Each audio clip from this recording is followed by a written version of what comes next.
What's good, YouTube, and welcome to the house. My fiance's nice enough to let me do a video while she does her makeup, so don't worry. My priorities are right for Valentine's Day. Uploading to YouTube, of course. Anyways, we've got the new Dark Structure deck announcing a ton of cards that are all awesome so far. I've read the 3 monsters. I haven't read the spell and trap yet, so let's go ahead and get into the monsters first. Man, is this card insane. Darkest Diabolos, Lord of the Lair. He's a level 8 Dark Dragon effect monster, 3000 whopping attack and 2000 defense. You can use the first and third effects of this card's only once per turn each, meaning hard once per turn on activations of these effects. So this effect, if a dark monster or monsters you control is tributed, and this card is in your hand or graveyard, you can special summon this card. Now, tributing is usually a cost, so I imagine it has to stack on the chain where the tribute happens. The second effect, your opponent cannot tribute this card, so no Kaiju. We're seeing that Kaiju-proof effect come in one more time, but he's mostly on the field, mostly a 3000 vanilla that also gains the effect that it cannot be targeted by your opponent's card effects. Its third effect, however, is that you can tribute one dark monster. Your opponent chooses one card from their hand for you to return to either the top or bottom of the deck. So the other effect's not a quick effect, so this cannot be tributed effect. Kind of doesn't matter as much. Like, they would just be dealing with a smaller body on board. I mean, that can do something against perhaps Burning Abyss that has trouble dealing with a 3000 attack monster, but overall I like this effect more. Cannot be targeted, as a lot of cards are going back towards targeting effects. It's an easily summoned out card with the archetype, because the archetype makes sure to tribute cards a lot. Let's read the next monsters and it'll make a little more sense. Here is Lilith, Lady of Lament, a level 3 Dark Fiend effect monster of 2000 attack and 0 defense, and you can only use the second effect as a hard once per turn.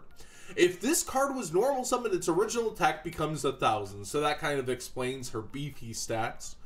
The second effect, you contribute one dark monster, reveal 3 normal trap cards from your deck, your opponent randomly chooses one for you to set, and you shuffle the rest back to the deck. So, if you notice, you contribute one dark monster does not exclude itself.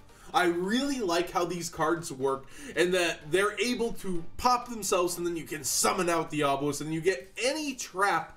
And, you know, if you pick 3 of the same trap, they're forced to give you that trap. So, I haven't read the virus card from this yet, and I'm pretty excited to, but she is A+. This is like Grapha. Almost just the boss monster that finds its way out on the field, and then also generates you an advantage, but this time taking away from the opponent in their hand advantage rather than field. Let's look at our next buddy here.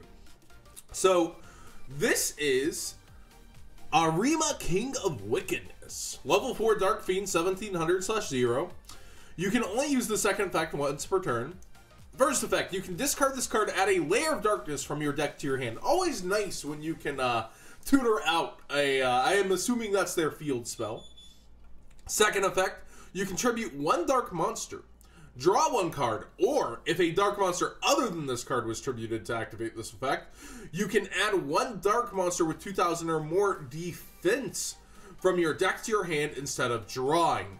Look who has 2000 or more defense. It's Diabolos. So they work in tandem together if you're tributing another. But if you're tributing itself, you can always draw a card. So your choices are like field spell, draw a card, or boss monster should you be able to tribute another dark monster.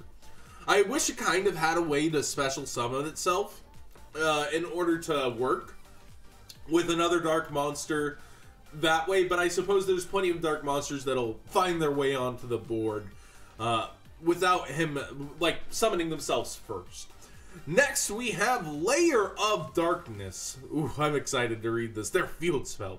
Alright, first effect, face up monsters on the field become dark attribute. That's both players. That's pretty good. Second effect, once per turn, if you tribute a monster or monsters to activate a card or effect, you can tribute a dark monster your opponent controls as if you controlled it. So this allows all of your monsters to take care of your opponent's monsters, and you can tribute them. In the mirror match, this guy actually becomes way more insane now, because that non-tribute effect does matter, like if you happen to face mirror matches, because they can't use it as the tribute cannon fodder. That is pretty darn cool. I'm liking this. This tributing is one of the best non-targeting removal ways to take care of things. I really like this. Third effect, once per turn, during the end phase, special summoned to the turn player's field and defense position as many shadow tokens as possible, up to the number of monsters that were tributed while this card was face up on the field this turn. So it gives like some link materials back in that sense. If it stays face up on the field, you might want to invest in ways to take care of your own field spell, although it's pretty awesome. This second effect is only going to give advantage to cards that are running, because it's by activate a card or effect. It's only going to give advantage to people who are running the cards to tribute cards. But this third effect really gives back in the link department. So it is give and take. There is balance, actual balance to this card for the resources. It doesn't just benefit the owner. So that's kind of cool. I think they really thought this entire archetype out well. I can't wait to see more of these monsters. Now the big reveal, what I've been waiting for, the virus. It has to be good, right? It has to be really good. Ooh, virus cards, they're amazing. Grinning Grave Virus. A normal trap card. Tribute one dark monster with 3,000 or less attack. So that's like anything, right? 3,000 or less attack. That's pretty much anything. You would have to have a boosted monster to not meet this requirement. So this works with everybody. That's pretty cool. Your opponent destroys one card from their hand and or deck for every 500 attack the tributed monster had. Also, if a dark monster with 2,000 or more attack was tributed to activate this card, check all cards your opponent draws until the end of their third turn after this card's activation and destroy all monsters among them. So it does hit your opponent's future draws from any monster, not based on attack. Also, cards sent to the graveyard because they were destroyed by this card's effect cannot activate their effects during the turn they were destroyed. Alright, so this card gives... it's not as good as I thought it would be, but it's still pretty cool. The fact that they can still send Fairy Tale Snow and using it during the next turn for other decks, or they can send Infernoids and use it during the future turns, it kind of bugs me. It also doesn't hit the hand directly. It hits their future draws. So it's not doing anything to really do what you want it to, because your opponent destroys the cards. They're rarely going to go for cards from their hand. And I get that you could like say destroy 6 monsters, destroy 6 monsters again. Like, and not every deck will handle that the best. But a lot of decks will still have, alright, I'm sending my Stone to the grave, I'll have it live for the next turns. This card I have mixed feelings on. If there's a way to recur it way easier, besides just trying to get it out by this, it's pretty good. Its activation requirement is so easy that I kind of get that they couldn't make it so powerful. Man, this card being teased for weeks, though, I thought it would be the highlight of the deck for me, and it's just not. Everything else is.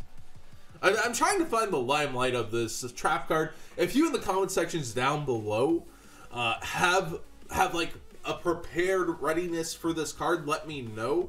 I think everything's running a decent amount of monsters to where losing just 6 monsters isn't the end of the world, especially when it's from the deck. In fact, like, some really want it. Like, you could actually just, people could tech a Zark now, and then, like, astrograph something out and make a Zark thanks to this card. If it banished, I think that would be way better. That would be pretty cool if it banished instead. But everything else really seems to fall in line with this archetype for me. The 3 monsters are amazing. Diabolos, great.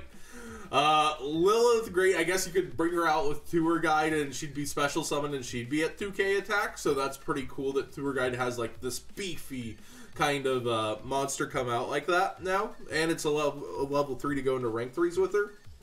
And then Ahrima's great, and the field spell's great. What do you guys think of all these cards? And am I underestimating the virus? Let me know in the comment section below.